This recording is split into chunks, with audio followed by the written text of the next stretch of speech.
Ah, Harry Potter, une saga mythique du cinéma, réalisée par différents cinéastes que sont Chris Columbus, Alfonso Cuarón, David Yates et Mike Newell. Qui dit plusieurs réals dit plusieurs versions, chacun apportant leur patte, donc intéressant, mais en ressort un sacré bordel pour la cohérence. À l'origine un bouquin écrit par J.K. Rowling, Harry Potter nous fait voyager à travers le monde des sorciers, où se confond le fantastique et à la fois le merveilleux. Ce par un vaste bestiaire, des personnages plus charismatiques les uns que les autres, et surtout de la magie. Dès le premier chapitre Harry Potter à l'école des sorciers, on nous présente le héros de cette aventure, un héros dont on s'identifiera par la suite, et je dois dire dès sa scène d'ouverture. On a tous rêvé d'être ce protagoniste enfermé dans le nid familial et qui s'en libérera pour une mission reposant sur son destin, sauver le monde. Cette identification est aussi faite par une représentation du passage de l'enfant à l'âge adulte, chaque opus dévoilant une partie de la vie de héros qui le fera grandir et chacun représentant une période de la croissance, l'enfance du 1 au 2, l'adolescence du 2 au 3 et les débuts de l'âge adulte du 4 au 8. Une saga que l'on peut donc rapprocher de Star Wars si on compare avec la figure de Luke Skywalker, figure de l'espoir, là où Potter est traité de la même manière.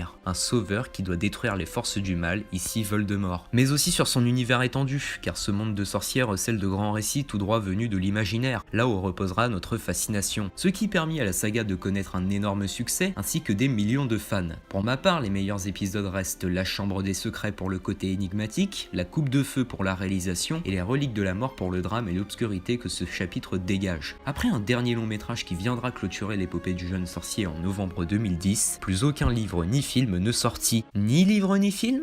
Eh bien c'est en juillet 2016 qu'apparut la suite de la saga littéraire avec la pièce de théâtre Harry Potter et l'Enfant Maudit, qui fait un bond de 19 ans après les événements de la bataille de Poudlard. Mais aussi et surtout en novembre 2016 avec la sortie des Animaux Fantastiques, préquel faisant un bond dans le passé de 60 ans avant la naissance d'Harry Potter. Réalisé par David Yates et toujours scénarisé par J.K. Rowling. Une bonne initiative quand on y pense qui relancera la franchise. Franchise relancée pour 5 longs métrages, dont le deuxième sortira en 2018.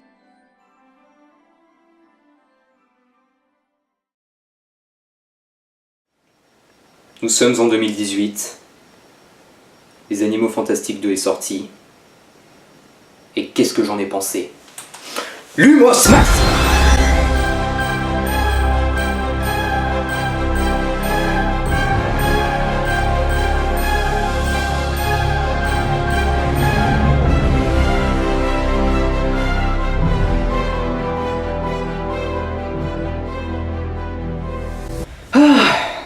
Ça fait du bien de se remettre dans le bain YouTube. Il y a 2 ans, Les Animaux Fantastiques, le premier opus, avait lancé les critiques sur ma chaîne. Et on peut voir que c'était le lancement, parce que la qualité de la vidéo est pas très propre, et en plus, les arguments étaient pas vraiment pertinents. Je veux dire, ça ressemblait à ça. David Yates, je trouve, était super intelligent de prendre Johnny Depp, qui est un acteur de style fou, classique, avec ce côté un petit peu glauque et fantastique. Et la grosse différence aujourd'hui, c'est que eh ben je les connais les formules d'Harry Potter, regardez, j'ai dit Lumos Maxima et puis voilà.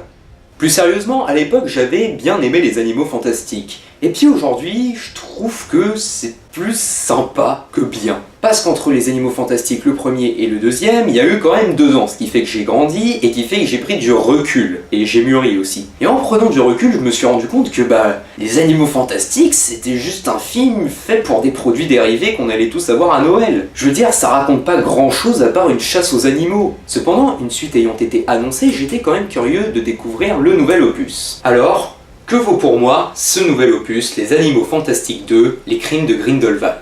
Eh bien, c'était vachement bien, c'était même génial. On sent que ce nouvel opus a la volonté de raconter plus de choses sur l'univers d'Harry Potter. Comme à chaque fois, je vais d'abord citer les points négatifs, comme ça après on pourra partir sur quelque chose de meilleur. Surtout que ces points négatifs ne sont pas vraiment nombreux, puisqu'en fait ce sont ceux du premier qui ont déteint sur le deuxième. Et pour moi le gros souci qu'il y a sur ces 2 premiers opus, puisqu'il va y en avoir 5, c'est au niveau de sa technique. Rien qu'au niveau de sa caméra. À chaque fois la caméra ne se pose pas et l'œil ne s'accommode pas, ce qui fait que ça fait un effet un peu vomi. Ensuite, le cut et l'enchaînement des scènes est pour moi trop rapide sur la première demi-heure. On n'a pas le temps de capter l'information et en plus on n'a pas le temps de se mettre dans le film. Ensuite, comme dans le premier, on sent qu'il y a une ambition de montrer du grandiose dans ce film. Notamment avec les scènes des animaux, les scènes de poursuite, Mais vous pouvez pas donner un effet grandiose quand vous faites un fond vert qui donne un effet flou désagréable. Car je trouve que le fond vert est très mal incrusté. Des fois ça ressemble même à Justice League. Et j'ai remarqué un truc, c'est que ces points négatifs là, je les ressors souvent quand je fais une critique. Et même sur les films hors Harry Potter. Par exemple les Avengers,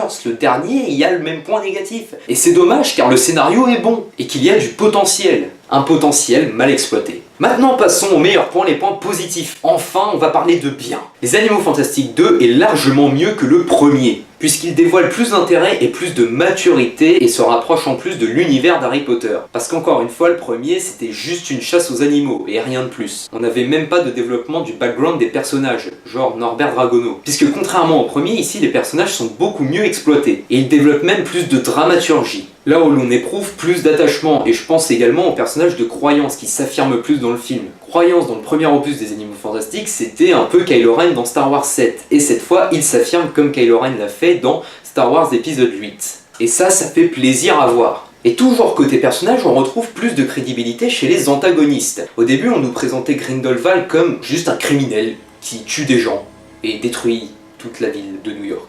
Ouais, c'est un peu comme les méchants Marvel quoi. Sauf Thanos bien entendu, sauf Thanos. Et cette crédibilité est faite par des motivations assez logiques, et pour lesquelles on s'attache un peu. On a même une sorte de retournement de l'antagoniste en protagoniste, c'est-à-dire qu'il passe du méchant au gentil. Ce que je trouve assez intéressant. Et une chose que j'ai bien aimé, et ça rejoint ce que je disais sur les motivations, c'est qu'on a le traitement de l'amour avec les personnages. Il y a tout un cercle amoureux qui influe sur les protagonistes. Et c'est quelque chose que l'on avait perdu dans l'univers de Harry Potter, et je pense notamment, encore une fois, au premier opus des Animaux Fantastiques, qui développait pas grand chose. On a donc un scénario plus recherché pour ce deuxième opus. Peut-être même un peu trop recherché, puisque des fois on se perd, je pense notamment à l'histoire de famille. Je dis histoire de famille pour pas spoiler. Et cette profondeur de scénario amène en plus des retournements de situation plus bouleversants, ce qui fait que ce chapitre est plus marquant que l'autre. Enfin pour terminer, pour moi le meilleur point reste sa scène de fin. Déjà parce qu'elle rentre en contraste avec tout ce qu'on avait connu dans le premier opus, voire le deuxième au niveau technique. La caméra se pose, l'enchaînement des scènes est bon, et il n'y a aucun souci de montage. Et le grandiose que cherchait à nous montrer le film est montré dans ces dernières minutes. Et malheureusement je ne peux pas en dire plus pour justifier cet argument, puisque si je vous dis, ça va vous spoiler. Conclusion de tout ça, Les Animaux Fantastiques 2 est pour moi largement mieux que son prédécesseur. Il est plus recherché et présente plus d'ambition de la part de son réalisateur.